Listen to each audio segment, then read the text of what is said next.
negócio de 50 milhões de reais que começou com uma viagem de mochila. E a sacada que eu quero deixar para vocês aqui é o seguinte: você não sabe aonde você vai chegar, da mesma forma que eu não sabia muito bem aonde eu ia chegar.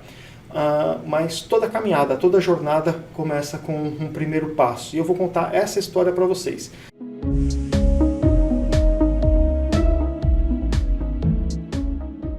Meu pai sempre foi um advogado, administrador de empresas e jornalista. Ele era formado em 3 faculdades, trabalhava muito. Meu pai era um cara que acordava super cedo, ia dormir super tarde, não tinha hora para chegar em casa, estava sempre disposto a trabalhar. E eu lembro de inúmeros fins de semana que ele trabalhou sábado, trabalhou domingo, enfim, era um cara que não media esforços em trabalhar. Eu fui criado dessa maneira e fui criado entendendo que, naquela época pelo menos, né, acho que hoje ainda é assim, você tem que matar um leão por dia, né?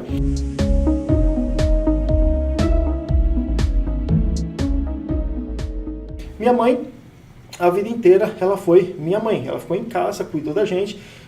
Somos 2 irmãos, eu e meu irmão. A gente tem aproximadamente a mesma idade e minha mãe sempre cuidou da gente e dedicou a vida a isso, né? As lembranças que eu tenho na minha casa, eu acordando cedo para ir para a escola, já tinha aquele cheirinho de café da manhã pronto, o cheirinho de pãozinho quente, enfim, ela sempre cuidou da gente com muito carinho e levava para a escola, buscava na escola, dava almoço, depois levava no clube, trazia do clube, enfim, ela cuidou de toda essa parte, vamos colocar assim, do carinho, do conforto, do emocional meu e do meu irmão, né? E também sempre dando sustentação emocional, principalmente para o meu pai, que a vida dele não foi nada fácil para chegar também onde ele chegou e criar os filhos do jeito que ele criou, né? Hoje eu ainda brinco um pouco que naquela época, quando eu era jovem, meu pai chegava em casa e falava assim para minha mãe, ele comemorava com a minha mãe, né? Olha, já paguei a escola das crianças, graças a Deus está pago. Aí eu olhava aquilo lá e falava assim, poxa, mas eu não quero ir para a escola, se está tão sacrificado assim, por que né, faz tanto sacrifício para pagar? Quer dizer, se é criança, você não dá muito valor para a história toda. Hoje, sendo pai e tendo 3 filhos, eu sei o quanto foi difícil para o meu pai trabalhar, manter a casa, manter tudo aquilo que a gente tinha e ainda ter que pagar a escola, né? Então, quer dizer, a vida não foi nem um pouco fácil, mas também não foi nem um pouco ruim, né? Na minha família, a gente sempre esteve muito unido, era uma família de 4 pessoas, eu, meu pai, minha mãe e meu irmão, a gente sempre foi muito unido e tinha muito amor ali, principalmente da parte dos meus pais, né? Bom, no meu desempenho, quando eu era jovem, eu sempre fui um dos piores alunos da escola. De verdade, sem sacanagem nenhuma, eu acho que eu não era o pior da escola, porque o meu irmão era pior que eu. Mas nós 2 juntos éramos terríveis. A minha mãe era aquela pessoa que tinha que ir na escola todo final de ano ficar ali conversando com as freiras, com as diretoras, tal, implorando para a gente poder passar, porque no final nem recuperação, exame, enfim, nós éramos ruins, éramos maus estudantes. Porém,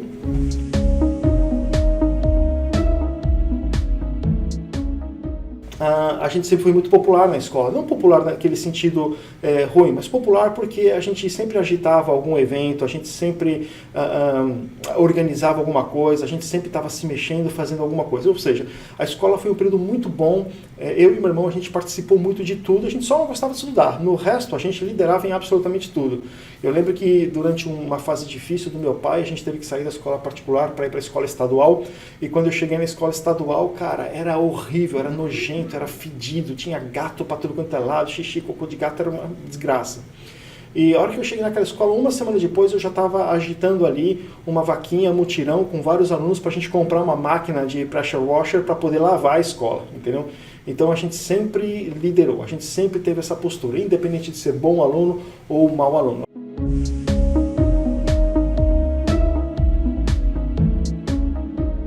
E eu fazia esportes, minha vida inteira de juventude foi dedicada ao esporte. Eu era atleta de karatê, eu fazia lutas, treinava horas e horas e horas todos os dias, enfim, fazia competições internacionais, nacionais.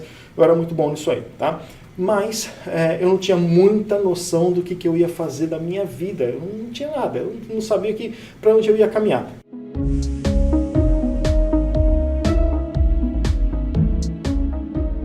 Então, por isso, eu optei por fazer educação física devido ao sucesso que eu tinha como atleta. Na época, eu era um ótimo atleta de lutas. E a única coisa que eu conseguia ver na minha frente era a possibilidade de fazer uma faculdade de educação física e conseguir manter uma carreira sobre isso. Enfim, naquela época tinha uma esperança do karatê entrar nas Olimpíadas de acordo com os meus resultados na época, se o karatê entrasse nas Olimpíadas, eu seria um atleta olímpico.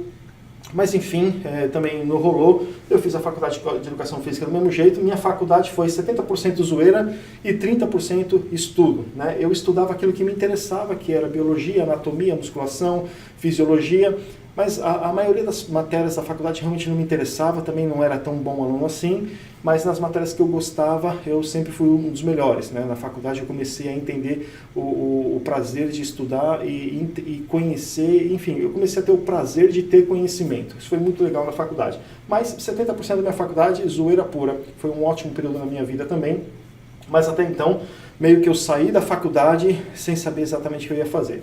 E aí eu fui trabalhar, quando eu me formei, eu fui trabalhar na Fórmula Academia. E assim, a partir do momento que eu me formei, que eu decidi, pô, agora eu vou trabalhar, eu trabalhava com muito amor, com muita paixão. Eu gostava do que eu estava fazendo. E eu sempre fui um dos melhores do que eu fazia. Então, a Fórmula Academia, na época, era a melhor academia da América Latina. Era o sonho de qualquer professor. E eu fui um dos poucos professores que entraram na Fórmula com prova escrita e prática. Eu tirei 10 na prova escrita, 10 na prova prática. Eu sabia muito bem o que eu estava fazendo.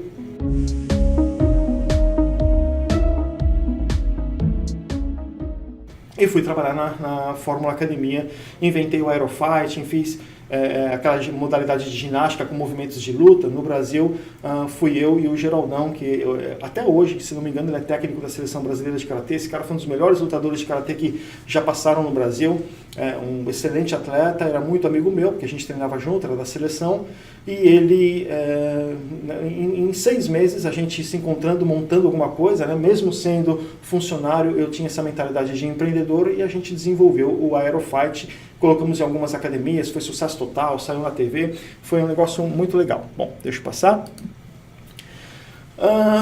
E me formei, e estava trabalhando, e estava tudo certo. Em 1999, eu simplesmente meio que larguei tudo. Eu estava muito bem na minha profissão de professor de educação física, tá? E eu era o inventor do Aerofight, eu dava aula de musculação na Fórmula, e eu também era personal training. Eu era personal trainer da Suzy Rego, do Rami Moscovic, da Renata Ceribelli, da filha do Michel Temer. Então eu tinha pessoas super importantes, assim. O Serginho Groisman chegou a treinar comigo. Então eu dava aula para os artistas, para os caras importantes e para pessoas também normais.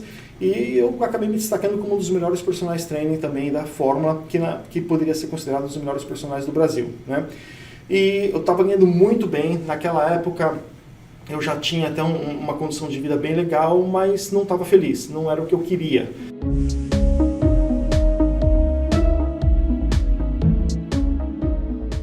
E eu simplesmente larguei tudo, abandonei tudo, peguei uma mochila e vim para os Estados Unidos. Então eu fui para Washington DC porque tinha uma pessoa que era conhecido de um conhecido e que poderia abrir a casa dele para eu ficar lá até eu entender o que eu poderia fazer, alguma coisa assim, sabe? Coisa daquelas meio de loucura. E eu estava pagando um quarto, então eu pagava o quarto e ficava lá. Legal, eu peguei a mochila e fui para Washington DC, tá bom? Até então, minha única experiência com computador era jogando videogame. O que eu era? Eu era campeão brasileiro de karatê, tricampeão brasileiro universitário, eu tinha mais de 100 títulos em karatê, full contact, kickboxing, jiu-jitsu, eu era professor de educação física da Fórmula Academia, e assim, o meu comportamento, eu sempre fui um empreendedor, e ser empreendedor, gente, é mais ou menos da forma que você age, é a forma que você pensa, é o seu mindset. Então, mesmo sendo um funcionário, mesmo tendo um emprego, eu sempre me comportei como um empreendedor, tá?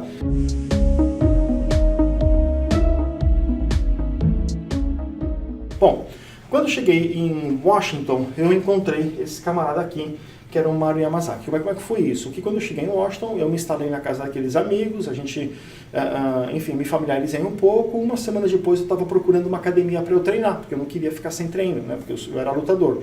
Aí eu achei uma academia de jiu-jitsu brasileira no jornal, fui lá e fui ver a academia. Peguei um metrô e fui. Quando eu cheguei lá, o Mario Yamazaki era o dono da academia. E o Fernando Yamazaki estava lá visitando o irmão, né? Que são irmãos. O Fernando me conhecia da Fórmula. Aí ele falou, pô, Marinho, esse cara aqui é professor da Fórmula, professor da Suzy Rego, emagreceu a Suzy, luta lá com o pessoal, o cara manja tudo de karatê, fez ali todo um network, uma propaganda. Aí o Mário, que estava numa época de ascensão também no jiu-jitsu aqui nos Estados Unidos, foi a época que começou o Ultimate Fight, aquela coisa toda, né? E ainda estava Ultimate Fight 1 e 2, pra você ter ideia.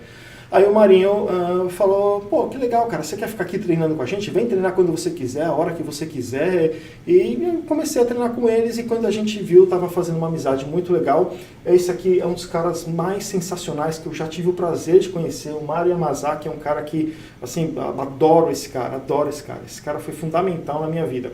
E um dia ele chegou pra mim e falou assim, velho, fica aqui com a gente na academia, vem morar com a gente, nós estamos alugando um apartamento lá, colocando um monte de lutador para morar junto.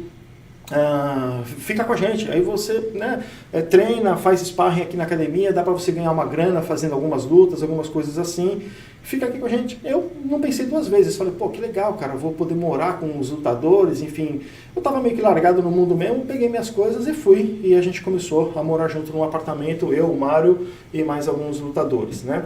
Durante o dia a gente treinava, a gente ganhava dinheiro fazendo sparring com outros atletas, ele dava personal training para lutadores do UFC. À noite a gente trabalhava em boates como segurança, essas coisas todas, né? Porque você não podia ter arma, então os caras de boates aqui nos Estados Unidos contratavam lutadores para fazer a segurança e eu fui me virando. Então, basicamente eu trabalhava como sparring, eu trabalhava como segurança em nightclubs, trabalhei também um pouquinho na construção, né? Fazendo parede, pintando, fazia qualquer coisa que pudesse me dar dinheiro naquela semana para eu poder passar para a semana seguinte, né?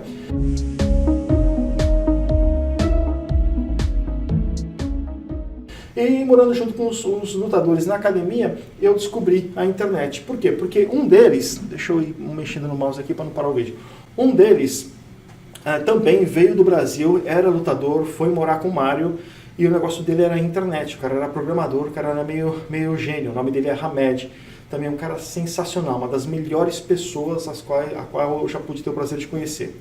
E esse cara meio que me apresentou a internet, ele me mostrou o que ele fazia, me mostrou o escritório que ele estava trabalhando, ele conseguiu um emprego no escritório de uma empresa que desenvolvia websites, na época ele estava fazendo o site da Discovery Channel, o cara era super fera, super legal, enfim, ele me apresentou a internet, né? Então, o que aconteceu que foi paixão à primeira vista, quando eu descobri a internet. Então, quando ele me apresentou a internet, eu entendi o que era um website, o que acontecia, o que eu podia fazer.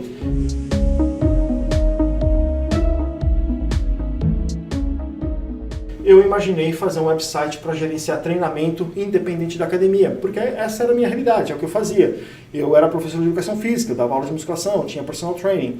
E a minha realidade na Fórmula é porque eu dava aula para pessoas assim muito ricas, as pessoas que a pessoa para treinar na Fórmula ela já tem que ter dinheiro. Para ela pagar um personal training na Fórmula, ela tem que ter muito dinheiro, né? Então a realidade dessas pessoas para mim era completamente diferente, mas eu comecei a entender um pouquinho mais a realidade dessas pessoas. E a realidade dessas pessoas, elas viajavam muito, passeavam muito, estavam sempre em hotel e de vez em quando desmarcava o treinamento porque estava numa outra cidade, num outro país e fazia o treinamento lá mesmo. Então eu imaginei que eu podia fazer um website onde as pessoas poderiam criar a série de treinamento, né, ter todo um acompanhamento, uma organização do treinamento e que ela pudesse acessar isso online, imprimir de qualquer lugar e treinar independente do lugar que ela estivesse. Não é nenhuma ideia de gênio, não é nada espetacular. Mas naquela época, do começo da internet, isso foi na primeira bolha da internet, quando tudo ainda era muito novo, foi o que eu consegui imaginar, foi o que eu consegui pensar e foi aquilo que eu achei que a gente podia fazer.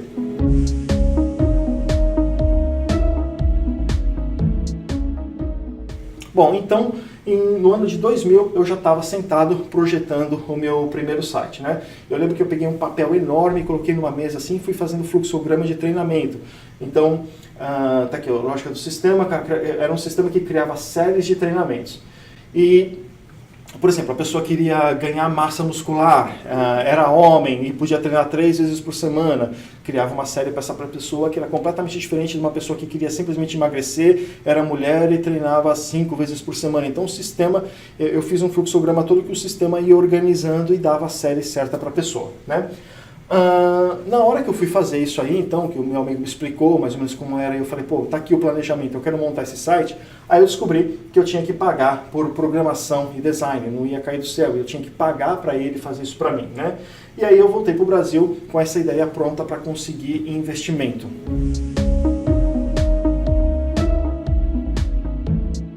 E eu falei com um dos meus alunos, e um cara sensacional, sensacional também, uma pessoa muito boa, muito querida. E ele falou, pô, Eric, eu gostei dessa ideia, esse negócio de internet parece ser legal, quanto você precisa? Eu lembro que na época eu falei alguma coisa assim, cara, acho que vai dar, sei lá, mais ou menos uns $10 mil. Que, meu, pra mim era muita, muita grana, $10 mil naquela época. E ele falou, não, então tá bom, então vamos fazer junto, meio a meio, não, em 3 partes, fica eu, você e o programador, eu invisto os $10 mil para o pessoal trabalhar, desenvolver, fazer, e a gente fica com esse site dividido em 3 partes. Aí o que eu fiz? Peguei o dinheiro, voltei para os Estados Unidos e falei com o meu amigo, a gente começou a desenvolver junto o site. Deixa eu clicar aqui.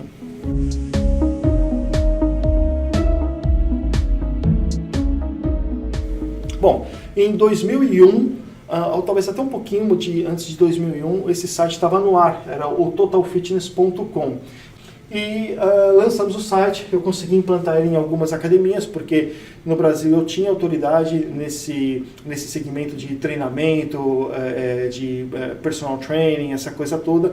As pessoas já estavam me vendo como um cara que teve sucesso no Brasil, foi para os Estados Unidos, treinou junto com lutadores do UFC, aprendeu coisas novas, montou um sistema de treinamento, voltou para o Brasil, então não tive dificuldade em colocar em algumas academias, né? E eu tive realmente alguns usuários. Na verdade, esse site ele ia fazer dinheiro, ele era totalmente grátis, qualquer um poderia usar. A academia instalava, ela oferecia isso como um benefício e qualquer um poderia usar. A gente ia monetizar esse site com patrocínios de Gatorade, de suplementos, essa coisa toda, tá?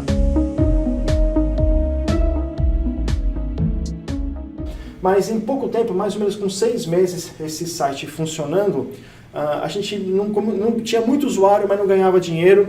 Eu acho que o meu sócio investidor, ele perdeu um pouco do interesse, porque foi aquela hora que deu aquelas bolhas na internet, todo mundo desistiu, o negócio estava ficando meio complicado, ele achou melhor sair do negócio, falou assim, Eric, eu não vejo muito futuro nesse site, também não faz muito parte do meu negócio, fica para você, faz aí o que você quiser e tudo bem. E aí depois de alguns meses, então, eu tive uma proposta e vendi o site por R$20 mil na época.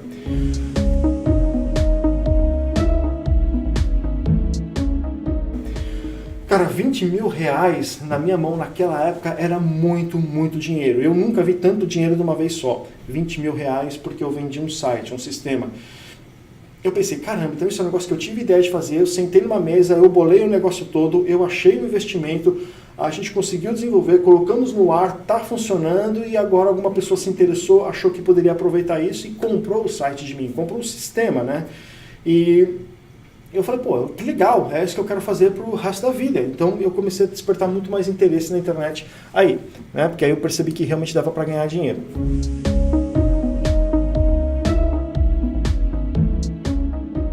Bom, mas com um casamento, precisando realmente ganhar dinheiro todo mês, e aí eu tinha R$20 mil na mão, mas eu não conhecia pessoas aqui no Brasil que poderiam fazer desenvolvimento, essa coisa toda, meio que eu perdi um pouco do contato com a internet. Eu sempre tive interesse, sempre continuei, então eu comecei eu comecei em 2000 a trabalhar na internet, sempre me mantive por dentro, estudando, entendendo, mas eu precisava criar negócios, e aí não era tão fácil naquela época criar negócios na internet, né? E era mais um sonho do que uma realidade para mim, porque era muito, muito caro para você desenvolver um negócio na internet. Então, de 2002 a 2003, assim, começou meio que eu chamo de período negro, porque eu sempre fui empreendedor, eu sempre quis montar os meus negócios, e eu montei vários negócios, e todo negócio que eu montei, eu cheguei a ganhar alguma coisa, eu cheguei a aprender alguma coisa, alguns deles eu parei simplesmente porque não estava dando certo, e outros eu parei porque simplesmente eu não estava feliz, né?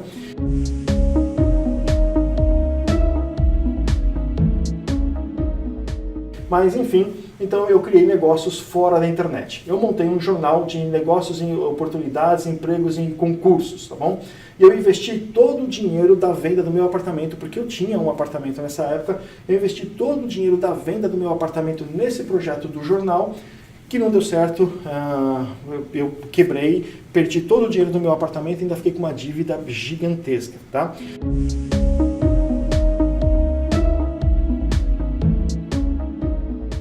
A minha sacada na época, eu morava num apartamento muito alto, que foi o apartamento que eu vendi, e eu olhava assim para a sacada e via a cidade inteira. E eu pensava assim, pô, eu quero criar alguma coisa que eu possa colocar e vender dentro de cada um daqueles telhadinhos, que é o que eu via.